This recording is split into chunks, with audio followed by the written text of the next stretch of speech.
আমার আব্বা বেঁচে নেই ভাই। দুনিয়াতে আপন বলতে শুধু মাটাই আছে।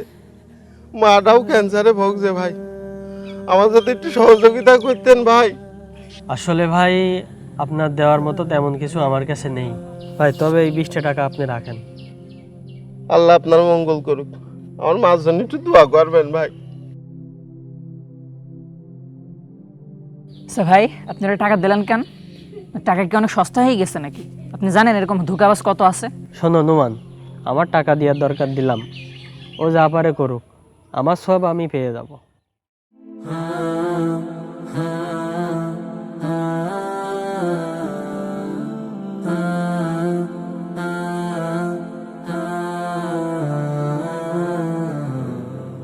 খাজুরাতে আইছি ভাই। আমার আব্বা 3-4 বছর হয়েছে মরে গিয়েছে ভাই। এখন পৃথিবীতে আপন বলতে শুধু মাটাই আছে ভাই। তাও ক্যান্সারে ভুগছে ভাই। একটু যদি সাহায্য করতেন ভাই, মাটা একটু চিকিৎসা করাতে পারতাম ভাই। তা বুঝলাম, তুমি চালটাল নিচ্ছ নাকি? না কাকা, চাল টাল নিচ্ছি না। তাহলে বাপু মাফ করো, ওই টাকা পয়সা দেওয়ার মতো নেই। ঠিক আছে কাকা, আমার মার জন্য একটু দোয়া করবেন।